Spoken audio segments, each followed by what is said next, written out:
Hi, and welcome to an introduction to business ethics. My name is Shayo Imolugome. So, for our discussion today, we're going to look at the following things. First and foremost, we're going to look at a case study. Then we'll ask ourselves, what are ethics? We'll then move on to what are morals, and we'll take a look at the difference between ethics and the law. Finally, we'll give a summary and a close. So now we go into the case study. This is Mr. Donald Klein. Now, between 1974 and 1987, this gentleman, Donald Klein, a former American medical doctor of obstetrics and gynecology, inseminated patients who came to his clinic with his own sperm without their consent or knowledge. So you can imagine that.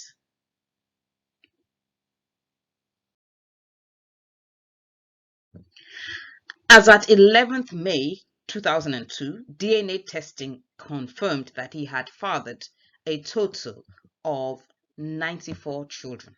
That is, he had unethically fathered a total of 94 children. Now, while this act is totally unethical and a breach of doctor-patient privilege, as at the period of the incursion, it was not illegal for doctors to do this, as there was no law prohibiting it.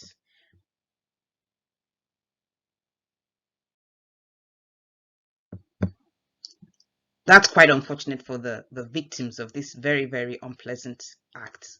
So as a result, Mr. Klein could not be prosecuted under the law for this very unsavory act. Other charges were brought against him, and he paid damages to some of the families, running into millions and millions of dollars, but he was never directly charged for violation of his victims' rights. And this is a very good example of an act being totally unethical, but not illegal. Netflix did a documentary on the story, so if you're interested in knowing the details, you can watch the documentary to know more. Now, currently, only 4 states in America, Colorado, Indiana, Texas, and Florida, have created laws to protect patients from future activities like this. And I know different countries are trying to put laws in place to protect patients from people, what do they call it, fertility fraud, because it's becoming a very big thing now, and the patients need to be protected. But this is a very good case of a very unethical behavior that is not illegal, and so the man got off so easily. He got off really easily, and you can imagine the trauma that some of the patients went through. If you watch the documentary, it was quite heartbreaking. You'd see a father who maybe 30 years down the line suddenly discovers that his only child is not his biological child. I mean, what do you do at that point? The women felt, violated. It was really unpleasant. So this is a very good example of something being completely and totally unethical, but not being illegal. Now let's get into our discussion.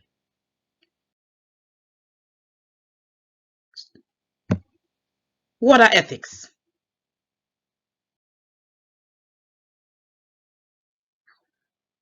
Generally speaking, ethics are moral principles that govern a person's behavior or the conducting of an activity.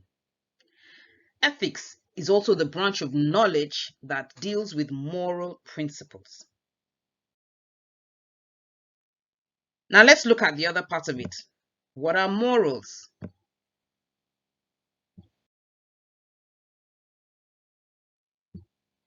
Morals are standards of behavior, and they're also what you believe as an individual to be right and wrong. Most often, individuals determine their own moral standards. So I know that I have my moral standards, you have your moral standards. But what influences how we determine these moral standards?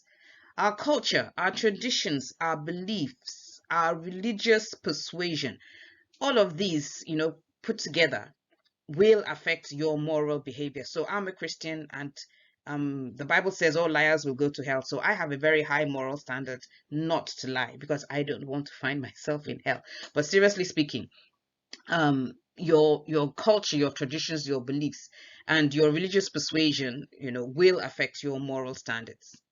Examples of moral standards and values, and we all know them: your integrity, truthfulness, fairness, respect for others, treating other people right. These are all examples of moral standards and values that we set as individuals. And even organizations also set some of these values as their core values. So in life, we will always ask ourselves the question, should I? Is it the right thing to do? What is considered to be morally acceptable in some cases can be subjective depending on how one considers the circumstances surrounding the action.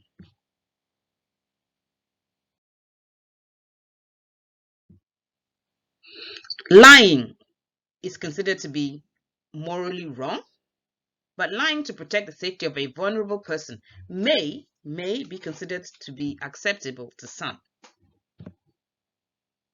Some people will justify the act and say, well, I had to do it because I had to protect. And I always say, don't be in a hurry to judge people. Somebody comes in and is trying to kill someone and says, is Jack at home? And this person is pointing a gun and say, I'm coming to kill Jack. And he asks you, is Jack at home? You're not going to be in a hurry to say, I must tell the truth, Jack is at home. you know in as much as lying is morally wrong, we might tell ourselves that no, I need to protect the life of this person, so I'm not going to I'm going to lie and protect him. Now the question now is, are you morally right or morally wrong? It's now the onus, therefore, is on you, the individual, to know where to draw the line between acceptable and non-acceptable behavior. So this is always the dilemma that individuals have, knowing where to draw the line, knowing what to decide to be non-acceptable behavior. So some of us might say, I am not going to lie, regardless of the circumstances, I will tell the truth. That might be your moral stand. Another moral stand might be that I have to look at the bigger picture for me to take a decision.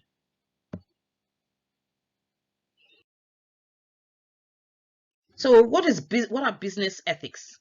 Business ethics is the study of business situations, activities, and decisions where issues of right and wrong are addressed. And that's a definition by Andrew Crane. Another definition says that the ethics of business is the ethics of responsibility. The businessman must promise that he will not harm knowingly. Now brings us to the next question. Are ethics the same as law? No, they're not. They're different. The law refers to a systematic body of rules that govern the whole society and the actions of the individual members of the society. Law is enforceable and it's punishable. You break a law. There's a saying that says, if you do the crime, be prepared to do the time. And a quick digression here. I remember when I was younger, I just finished my OND then, and I got back from school. I was supposed to go home straight. I was supposed to go to Ibadan straight and go home, but I decided to join my friends to go to a party. And I remember I got to the party and I was like, I was like, I'm at this party and my mother is going to literally kill me for coming to the party without telling her. This was back in the day where there were no phones. So I had to tell myself that, well, I'm already in trouble, so I might as well enjoy myself as much as possible at this party. So if you do the crime, you must be prepared to do the time. So back to our discussions. Ethics are a personal set of rules by which an individual holds himself accountable. Some ethical behavior has been backed by law. For example, lying under oath or committing murder. That is punishable by law. But a lot of ethical norms are not. So committing adultery, for example, is unethical. Well, it's considered to be unethical by most of us, but it's not illegal. That's why people do it. So there are some gray areas between what is illegal and what may be considered unethical. Now, I have a table here and I've tried to look at the difference between the law and ethics. So the law are enforceable rules. You have to abide by the law or you get the sanctions and the punishment. Ethics, on the other hand, are guidelines. So they guide the way we behave, they guide our lives, they guide what we will do. The law is designed and governed by the government, regulatory bodies. So you've got industries that have standards and regulations. So the accounting industry, the medical industry, they have guidelines and laws surrounding or governing how practitioners should behave.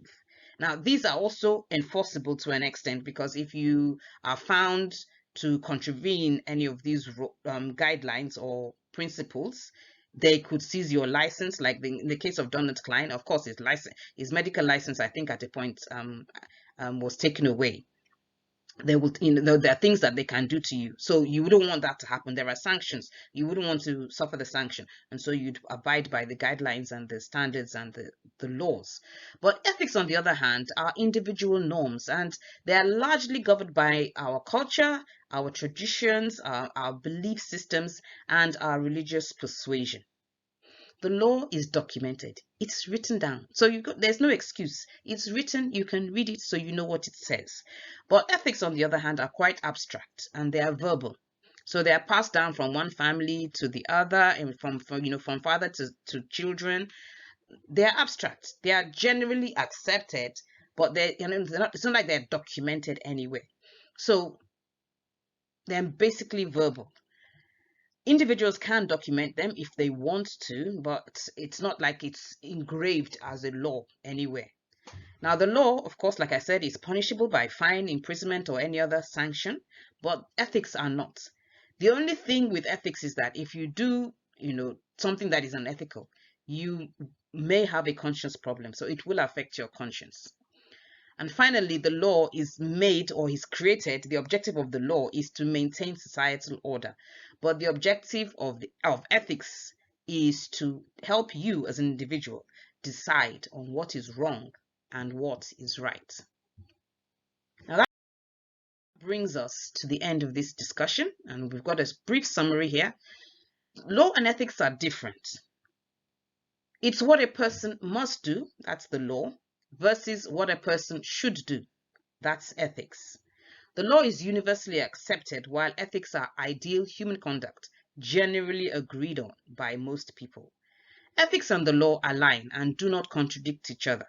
Both go side by side, and every person is equal in the eyes of the law and ethics. So on a final note, remember Donald Klein, who abused his position and took undue advantage of vulnerable people who came to him for help, professional help for that matter. Don't be like him. Do not take undue advantage of vulnerable people. Do not be unethical. Maintain high moral standards as an individual and even within your workspace. And remember, always, always, always, always do the ethical thing.